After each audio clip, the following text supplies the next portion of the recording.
Untuk mengajukan pinjaman usaha atau pinjaman modal usaha, kita harus memperhatikan beberapa hal agar pengajuan kita bisa diterima atau disetujui.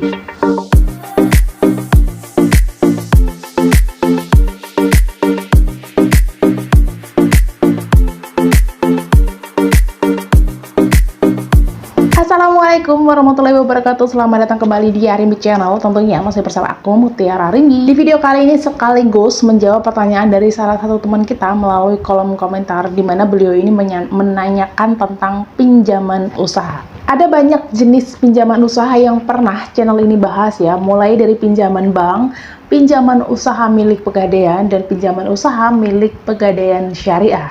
Tapi sebelum mengajukan pinjaman, kita harus memahami beberapa ketentuan dan juga persyaratan yang bank atau Pegadaian ini tetapkan ya, termasuk dengan bunga, denda, dan juga masa pinjaman yang mereka tetapkan. Pinjaman usaha, terutama untuk UMKM berskala kecil, kita bisa mengajukan pinjaman KUR di bank ataupun di Pegadaian ya, karena KUR sendiri itu sebenarnya ada dua macam yang bisa kita sesuaikan dengan jenis usaha kita.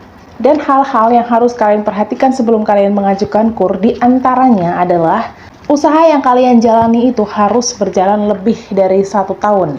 Meskipun sebenarnya ada juga pinjaman usaha yang menetapkan syarat usaha itu minimal berjalan 6 bulan. Tapi akan lebih bagus kalau kita pukul rata aja, jadi syaratnya anggap aja semua syaratnya itu minimal usaha berjalan 1 tahun, baru kita bisa mengajukan usaha.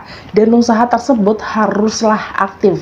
Karena nantinya akan ada petugas dari KUR Pegadaian ataupun KUR bank ini yang akan mendatangi tempat usaha kita ya teman-teman, akan disurvei.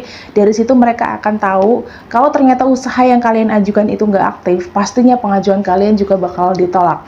Hal kedua yang harus kalian perhatikan adalah KUR hanya bisa digunakan 1 kali atau 1 nasabah saja. Artinya, kalau saat ini kita sedang ada pembiayaan dari KUR lain atau KUR Bank BRI misalkan, kita tidak bisa mengajukan KUR dari Pegadaian ataupun KUR dari bank lain. Solusinya, kita hanya bisa menambah pinjaman atau menambah jumlah pinjaman melalui KUR yang saat ini sedang kita gunakan. Kita ambil contoh, misalkan salah satu nasabah bernama Ibu Ani. Beliau adalah nasabah dari KUR BRI yang sudah berjalan 2 tahun dari tenor pinjaman atau masa pinjaman selama 5 tahun nih misalkan ya. Kemudian karena beliau membutuhkan modal, Bu Ani berencana untuk mengajukan KUR dari Pegadaian. Pastinya pengajuan Bu Ani bakalan ditolak. Jadi solusi untuk Bu Ani adalah beliau bisa mengajukan pinjaman atau menambah pinjaman dari KUR sebelumnya, yaitu KUR BRI. Atau beliau harus menyelesaikan dulu cicilannya, kemudian beliau baru bisa mengajukan KUR dari Pegadaian ataupun dari KUR bank lain. Sedangkan hal lain yang juga harus kalian perhatikan adalah pada kelengkapan dokumen. Untuk bisa mengajukan KUR ini, kita harus menyiapkan beberapa dokumen mulai dari fotokopi KTP, fotokopi KTP pasangan, sampai dengan surat keterangan usaha yang kita miliki itu harus kita siapkan dan harus kita serahkan pada saat kita mengajukan KUR.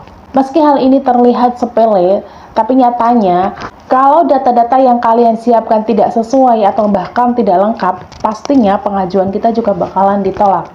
Jadi teman-teman, sebelum mengajukan pinjaman, kalian harus benar-benar menyiapkan dan mencari tahu dulu nih apa sih dokumen-dokumen yang harus kalian siapkan. Dan aku udah pernah sharing di channel ini ya. Masing-masing KUR itu punya persyaratan yang berbeda-beda, walaupun sebenarnya mirip-mirip ya teman-teman, tapi pastikan untuk semua dokumen itu kalian lengkapi dan kalian penuhi, baru kalian bisa mengajukan pinjaman.